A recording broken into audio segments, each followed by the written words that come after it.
오늘 이 아침 우리에게 주신 말씀은 창세기 20장입니다. 오랜만에 창세기로 돌아왔네요. 창세기 20장 1절에서 7절 그리고 내일은 1절, 2절 이렇게 한 번 더 묵상하게 되겠습니다. 아브라함이 거기서 네게부 땅으로 옮겨가 가데스와 술 사이 그랄에 거류하며 그의 아내 사레를 자기 누이라 하였으므로 그랄 왕 아비멜렉이 사람을 보내어 사라를 데려갔더니 그 밤에 하나님이 아비멜렉에게 현몽하시고 그에게 이르시되 내가 데려간 이 여인으로 말미암아 내가 죽으리니 그는 남편이 있는 여자임이라.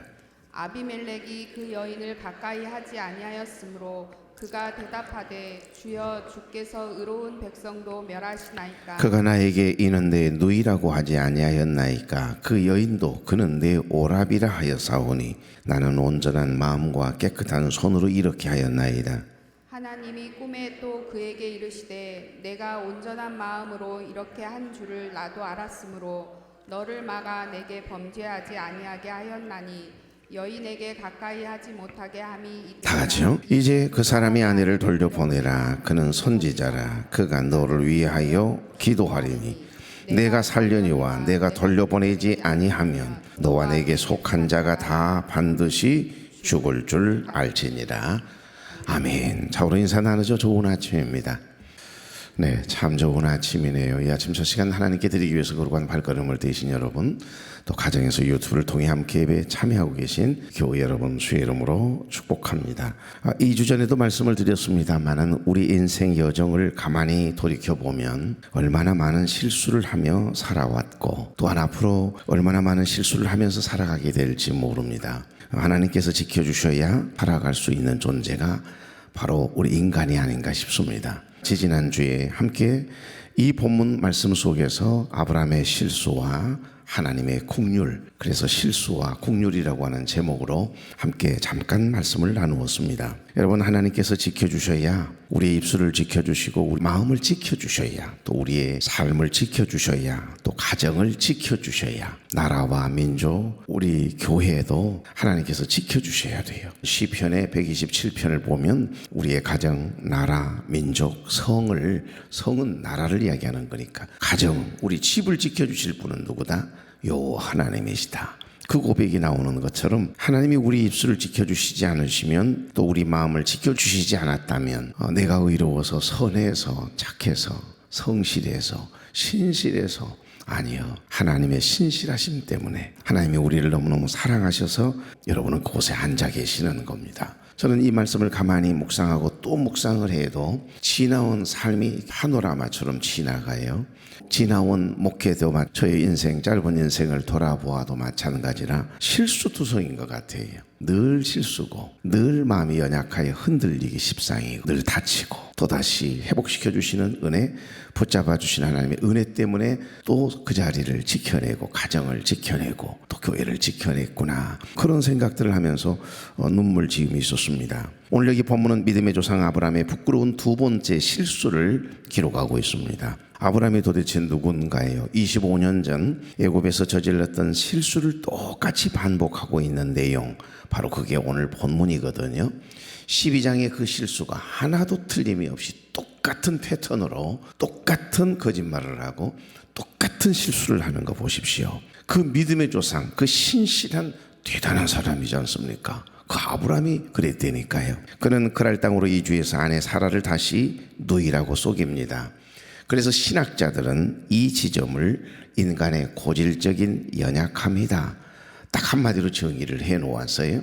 내일 아침에는 그 연약함에 대한 말씀을 함께 나누고자 합니다. 기근이나 환경의 변화 앞에서 인간은 영적 승리를 경험했다 할지라도 또 아무리 어제 승리를 경험한 사람이라 할지라도 너무 쉽게 과거의 불신앙적인 패턴으로 돌아가곤 한다는 겁니다. 그래서 죄성을 가진 인간들은 죄의 패턴이 거의 똑같아요.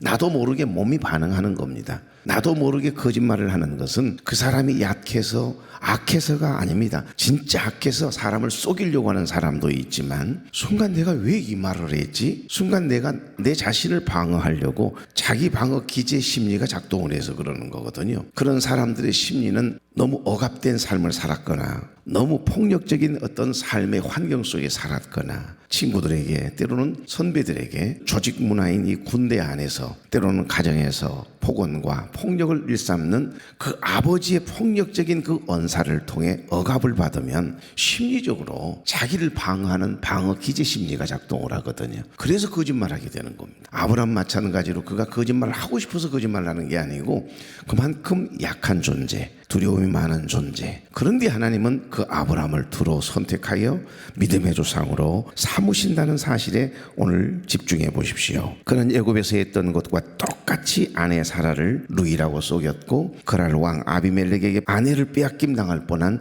큰 위기를 만나지 않았습니까? 여러분, 내 믿음이 사실은 나를 지켜내는 게 아니고 믿음의 근원이신 예수 그리스도, 믿음의 본체이신 진리의 본체이신 이 하나님의 말씀이 우리를 붙잡아 주시고 안전하게 지켜내는 줄 믿습니다.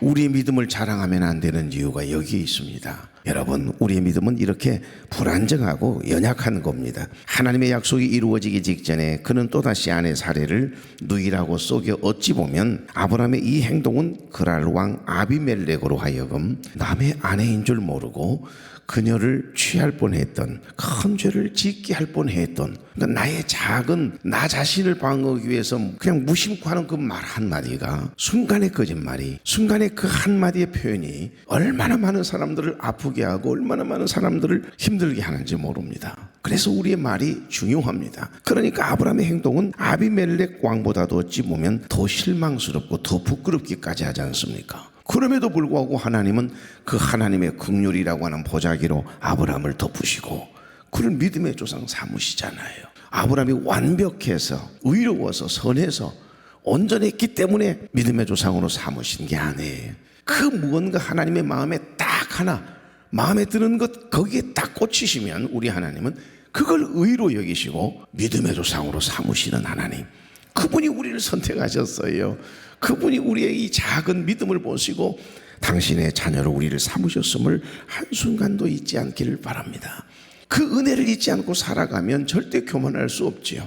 여러분, 그것도 믿음의 조상이 될 하나님의 사람이 이런 실수를 할 줄 누가 알았습니까? 창세기 여기 21장 이삭의 태어남으로 인해 멋지게 대단원의 막을 내린다고 해도 조금도 인생에 있어서 아쉬울 것도 없고 하나님의 특별한 은혜를 경험했을 게고, 그래서 기적과 같이 태문이 닫힌 아내의 태문을 하나님이 기적같이 여셔서 임신케 하시고 그 하나님의 약속하심이 그대로 이루어진 사건이 다음 장 21장입니다. 이삭 태어나잖아요. 그래서 기쁨, 웃음이라고 하는 이름을 짓지 않습니까?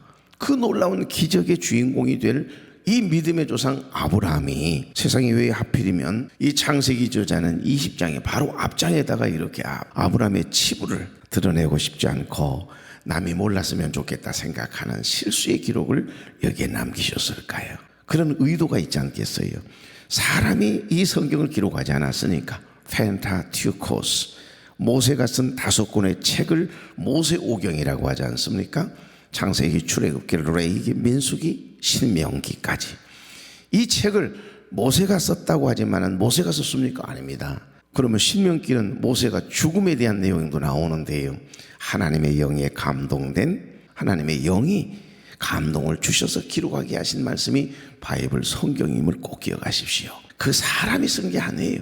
그 사람 속에 역사하시는 성령께서 감동을 주셔서 기록하게 하신 책이 성경이니까요. 그러니까 이삭의 태어남으로 인해서 멋지게 대단원의 막을 내린다 해도 아쉬울 것이 없는 그런 사람이 아브라함인데, 갑자기 오늘 본문에 세상의 창세기 20장에 들어와서 아브라함의 위신이 또 한 번 땅에 뚝 떨어지고 있습니다. 자, 그런데 이상합니다. 하나님은 오히려 아브라함에게는 성경 보십시오, 아무 책망을 안 하세요. 너 또 그랬냐고 이러면서 혼내지 않아요. 우리 같으면, 부모 같으면 너 2년 전에도 그랬잖아, 오늘 여기 보니까 25년 전에 실수했던 아브라함이 똑같은 패턴으로 똑같은 실수를 하잖아요. 자기 아내를 루이라고 쏘겠단 말입니다. 그래서 상대도 죄를 짓게 만들고 자기는 힘이 없으니까 집에 가서 높는 곳에서 펑펑 울면서 이제 아내 빼앗김 당했다 생각을 하고 서럽게 울고 있는 아브라함이 안 보인 거예요. 그 아브라함 짠하기도 해요. 얼마나 마음이 여리면 그럴까요? 그런데 하나님은 아브라함에게는 한마디도 책망하지 않으시고 되레 오히려 전혀 모르고, 사실 진짜 모른 거거든요. 아내라고 하는 건 몰랐습니다. 그랄 왕 아비멜렉에게는 이놈 하면서 꿈에 나타나가 뭐라고 말씀하셨어요? 내가 데려간 이 여인으로 말미암아 내가 죽으리니 그는 남편이 있는 여자임이라. 여러분, 아비멜렉이 어떻게 그 여인을 가까이 할 수 있으며 하나님의 그 현명하여 꿈속에서 이놈 한마디를 들었는데 너 죽을 거야, 내 모든 자손들을 내가 쓸어버릴 거야, 이 이야기를 듣고 어떤 겁이 없는 사람이 남의 아내인 줄 알고 하나님께서 알려주셨잖아요. 데려다가 자기 아내 삼을 사람이 어디 있어요? 아무리 미인이라고 할지라도. 그러니까 사라를 지켜낸 것은 사실은 남편 아브람도 아니고 그랄 왕 아비멜렉의 선함도 아니에요. 미모를 가진 사라의 정결함 아니거든요. 그러면 누가 지킨 겁니까? 우리 하나님이 지키신 거죠. 6절 다 같이. 하나님이 꿈에 또 그에게 이르시되 내가 온전한 마음으로 이렇게 한 줄을 나도 알았으므로 너를 막아 내게 범죄하지 아니하게 하였나니 여인에게 가까이 하지 못하게 함이 이 때문이라. 7절 다 같이. 이제 그 사람의 아내를 돌려보내라. 그는 선지자라. 그가 너를 위하여 기도하리니 내가 살려니와 내가 돌려보내지 아니하면 너와 내게 속한 자가 다 반드시 죽을 줄 알지니라. 아멘. 하나님은 지금 아내를 루이라 거짓말을 해서 왕을 죄짓게 할 뻔했던 아브라함을 하나님 뭐라고 그러시죠? 뭐라고 불러요? 선지자라고 부르잖아요. 선지자라 이렇게 높이시고 그가 너를 위하여 기도하리니 내가 살려니와 아브라함의 기도를 통해서 이방 왕을 살리겠다고 말씀하세요. 여러분이 이제 쭉 이렇게 읽어내다가 내려가다가 20장, 21장, 22장 쭉쭉쭉쭉 이렇게 내려가 보세요. 뒤에 가보면 하나님이 진짜 그랄 왕 아비멜렉이 아브라함을 찾아가요. 근데 그 패턴이 다음에 이삭에게도 똑같이 나타나요. 그래서 너희들이 믿는 그 하나님을, 너와 함께하고 계시는, 우리가 함께하고 계시는 그 하나님을 내가 보았노라. 그러면서 잘 지내자고. 그러면서 되레 오히려 이것저것 쌓아가지고 와서요, 오히려 챙겨주면서 선지자로 높이는 그런 모습이 나오거든요. 그러니까 사실은 우리 자신이 스스로 높아지기를 원하면 언젠가는 오히려 다른 사람들에게 손가락질을 당하고요, 떨구어져요. 내가 최고인 줄을 착각하면 안 됩니다. 교만을 제일 싫어하시거든요. 그런데 나는 높아지려고 하는 마음도 없는데 하나님이 실수한 나를 상대에게 선지자라고 높이시고, 하나님을 가까이 하면 하나님께서요 우리를 높여주세요. 그를 높이라. 그리하면 하나님께서 우리를 높여주신다라고 말씀하시지 않습니까? 그러니까 선지자로 높이시고 그가 너를 위하여 기도하리니 내가 살려니와 아브라함의 기도를 통해 이방 왕을 살리시겠다라고 말씀하시잖아요. 여러분, 지금 하나님 하시는 일이 이해가 되시는 분 마음으로 손 좀 들어봐봐요. 마음으로 전혀 이해가 안 됩니다.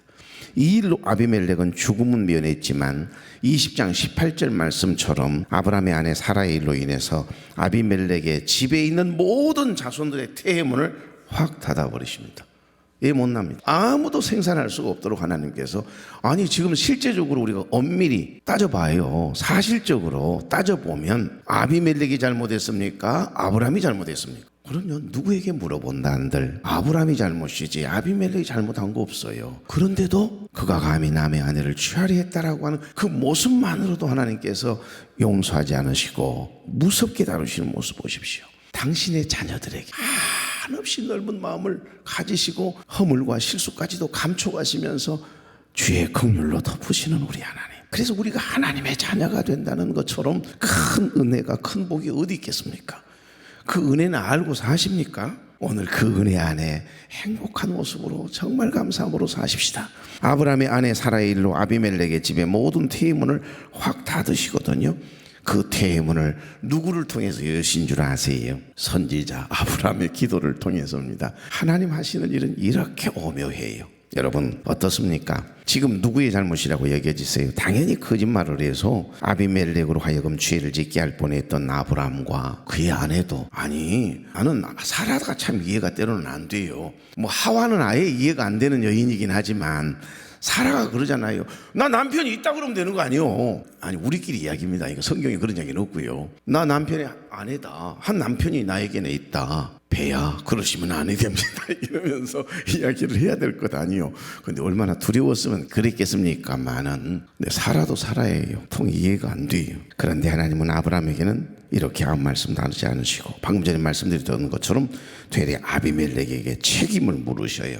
이 아비멜렉이 아브라함의 아내 사라를 범하기 전 하나님께서는 꿈속에 그에게 나타나 내가 데려간 이 여인으로 말미암아 내가 죽게 될 거다. 그리고 그는 남편이 있는 여자다. 이렇게 말해주심으로 인해 그날 왕 아비멜렉은 이방 왕이었지만 그 사실을 알고 난 다음요 하나님의 무서운 경고를 듣고 즉시 반응을 합니다. 어떤 반응을 하죠? 그는 아침에 일찍 일어나자마자 모든 종들을 다 불러 모아요. 신하들. 그리고 이 일을 알려요. 하나님을 두려워하는 마음을 가진 겁니다. 사실 이렇게 반응해야 되는 건 맞잖아요. 그런데 민노라 하면서도 하나님의 자녀된 하나님의 백성된 우리는 과연 거룩한 두려움이 우리에게 있는가 점검해 봄이 있기를 바랍니다. 이는 아브라함의 실수를 하나님께서 수습하시는 장면이기도 하지만은 실제적으로는 오늘 이 본문은 하나님은 믿지 않는 불신자들을 통해서도 하나님의 사람들이 실수하고 넘어질 때 부끄럽게 하시고 깨닫게 하시는 그런 하나님의 힘을 보여주고 계시는 겁니다. 그런데 더 놀라운 반전이 있습니다. 이 사건의 진정한 핵심은요 아브라함의 실수에 있지 않습니다. 우리는 실수에 지금 머물러 있거든요. 그 실수 속에서도 결코 당신의 백성, 하나님께서 선택한 백성, 당신의 자녀들을 결코 포기하지 않으시는 하나님의 신실하심이 이 말씀 속에 담겨 있는 겁니다. 그래서 이것을 카리스, 그레이스, 은혜라고 표현하는 거고 이게 복음이에요. 그런데 더 중요한 게 있습니다.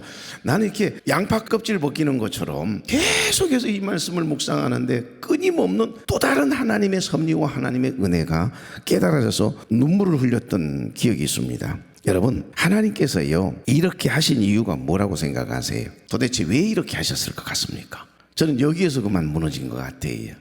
제가 쌍무계약과 편무계약 말씀드린 적이 있죠. 그러니까 하나님이 아브라함과 나하고 약속하자. 사실 이건 일방적인 약속이거든요. 너에게 내가 아들을 줄 거다. 이것도 일방적인 약속이잖아요. 이미 아브라함에게는 그럴 수 있는 환경이 아니고 아내의 몸은 그럴 몸이 아니에요. 인간적으로 세상적으로 아무리 논리적으로 이야기한다고 해도 전혀 불가능한 일입니다. 이미 폐경이라니까요. 생애가 다 끊겼어요. 이미 나이가 들 만큼 들었단 말입니다. 그런데도 하나님께서는 나하고 계약을 맺자는 거예요.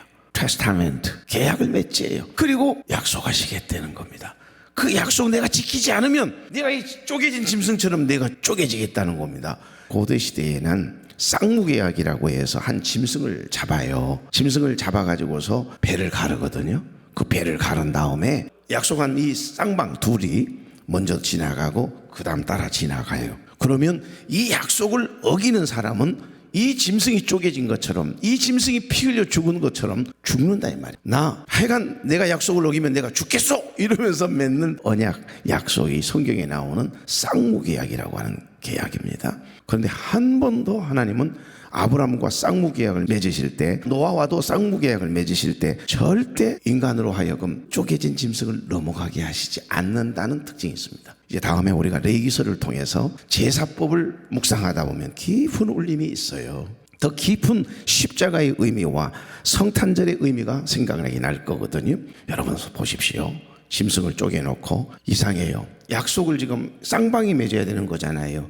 그런데 아브라함은 잠을 재워버리거든요. 꿈같이 무의식 중에 하나님이 지금 말씀하시는 건 다 듣는데 내 손 하나 움직이지 못하도록 들어놓게 만들어놔요. 그래놓고는 하나님은 성령의 불을 통해서 그 쪼개진 솔개 쫙 넘어가시거든요. 약속, 내가 만약에 너하고 한 이 약속을 지키지 않으면 내가 쪼개지겠다는 겁니다. 그러니까 옛날 여러분 자녀들에게 아야 얼른 사인해라 내가 책임질게 그 말씀 드린 적이 있지요. 이게 쌍무계약입니다. 근데 알고 보니까 쌍무계약이 아니네요. 편무계약이네요. 하나님이 일방적으로 약속하신 거예요. 왜? 인간은 절대 그 약속을 지킬 수 없는 존재인 걸 하나님이 아시기 때문에 내가 지은 인간을 쪼갤 수 없는 겁니다. 죽일 수가 없는 거예요. 죄인이지만, 실수하고 나를 실망시키지만, 그래서 하는 수 없이 그 약속을 아브라함이 인간들이 어기고 나니까 결국 그 약속을 파괴한 것인 인간인데, 그 책임을 누가 지시죠? 우리 하나님이 지으세요. 그래서 하나밖에 없는 아들 예수 그리스도를 쪼개시잖아요, 십자가 위에서. 그래서 결국 당신이 약속한 거 지켜내시지 않습니까? 그래서 저는 편무계약이라고 말씀하고 싶습니다. 여러분, 오늘 여기 하나님께서 이렇게 하신 이유가 뭐라고 여겨지십니까? 제가 이제 쌍무계약과 편무계약을 설명드린 이유가 있습니다. 아브라함도 아브라함이지만 사실은 왜 하나님께서 아브라함의 실수를 하나님의 긍휼로 덮으셨을까? 아브라함이 실수했는데 아브라함은 책망하지 않으시고 왜 그걸 알지 못하고 아브라함의 누이라고 하는 이야기 분명히 듣고 남편이 있는 아내가 아닌 것을 알고 내 후궁으로 삼으려고 했던 그랄 왕 아비멜렉, 그가 실수한 것도 아닌데 그에게는 혼쭐을 내고 있지 않습니까? 그러니까 아브라함도 아브라함이지만 사실은 하나님께서 이렇게 하신 이유는 하나님의 약속이 인간의 실수로 무너지지 않도록, 그 약속이 깨어지지 않도록 하나님께서 직접 개입하여 방패가 되어주셨다는 겁니다. 저는 이 사실이 깨달아지고 보여질 때 너무 깊은 울림이 있었어요. 그 하나님의 끝없는 사랑.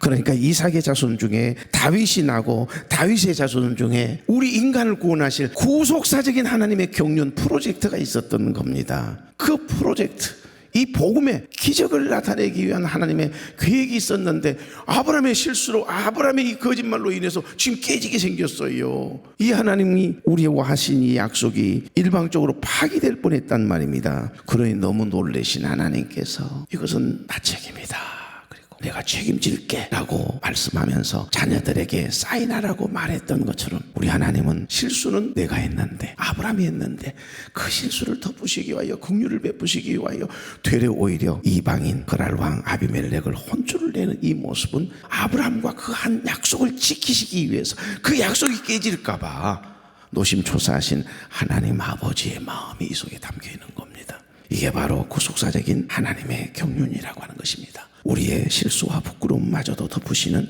멈추지 않는 하나님의 은혜, 우리의 부끄러움에도 하나님의 약속은 멈추지 않는다라고 하는 깊은 울림을 가져다주는 이 놀라운 사실이 이 본문 안에 들어있음을 믿습니다. 한량없는 은혜, 갚을 길 없는 은혜, 내 삶을 애워 사는 하나님의 은혜, 나를 붙드시는 하나님의 은혜, 하나님의 은혜로 있을 데 없는 자 왜 구속하여 주는지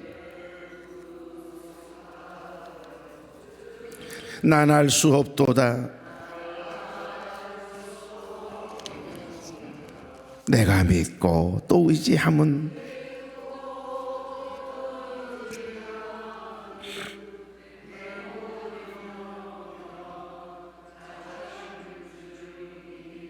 늘 돌보아 주실 것을 나는 확실히 아네.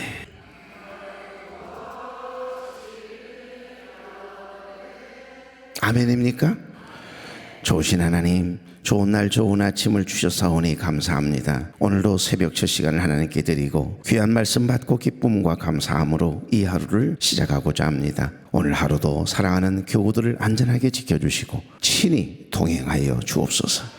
우리의 인생을 돌이켜보면 얼마나 많은 실수를 하며 살아가는지 모릅니다. 때로는 성령보다 앞서고 기도보다 사람의 생각이 앞서 명분 없는 이사를 결정하고 두려움 앞에 소중한 것을 내어주기까지 할 때가 얼마나 많은지 모릅니다. 그러나 우리 주님, 아브라함의 실수를 친히 수습하시며 사라를 지켜내신 그 하나님의 손길, 약속이 오늘 우리에게도 있음을 믿습니다. 주님, 우리가 연약할지라도 주님의 약속은 변함없으시니 그 일방적인 사랑, 편무계약에 우리의 삶을 온전히 맡겨드립니다. 오늘도 주님과 행복한 동행 이루게 하시고 하나님과 한 약속을 지켜내미 있는 우리가 되게 해 주시옵소서. 평상에 누워있는 사랑하는 모든 우리 교우들, 혈육들, 자녀들, 해외 군대 객지에 나가 있는 우리 혈육들과 자녀들, 우리 교우들 신원을 살피시고 치료하시고 회복시켜 주시고 때마다 일마다 평강을 더하여 주옵소서. 예수님의 이름으로 축복하며 기도하옵나이다. 아멘.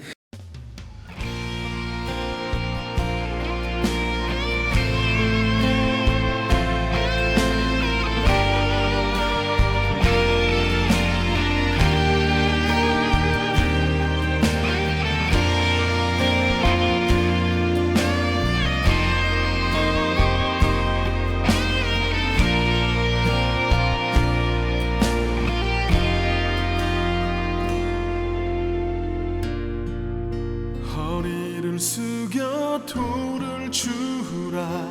물러서지 마라. 눈을 감지 마라.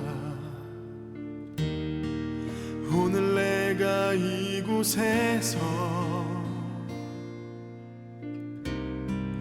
너와 함께함을 똑똑히 보라. 내 발 옆에 그 돌을 주라. 자신 없어 마라. 예비된 돌이니 지금 내가 너와 함께 서 있을 것이다. 너 믿음의 돌을 주어 골리앗을 향해 던져라. 내가 너의 손을 빌며 그 돌을 던지니 두려워 마라.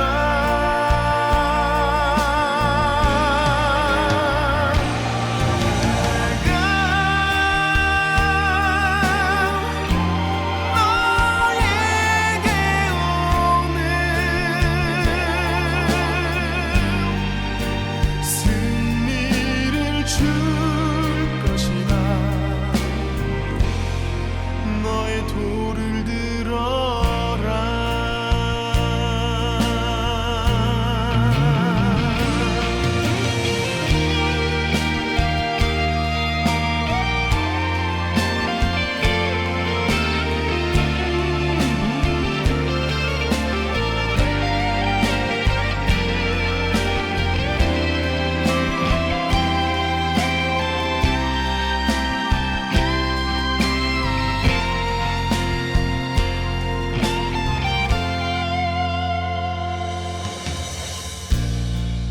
세상 다산 얼굴 하지 마라. 힘들어 죽겠단 언어를 바꿔라. 오늘 내가 이곳에서 너와 함께함을 똑똑히 보라.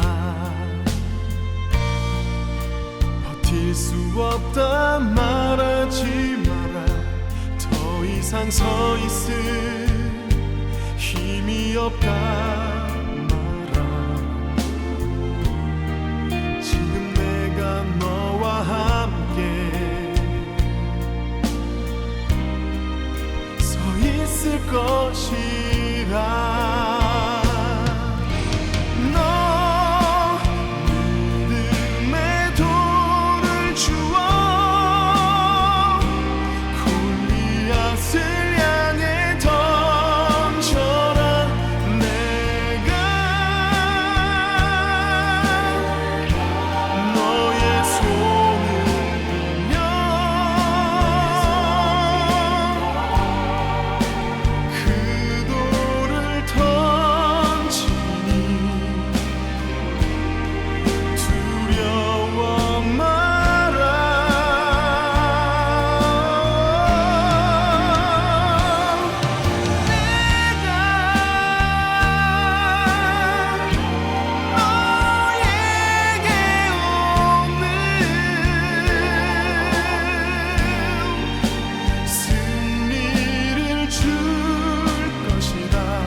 승리를 주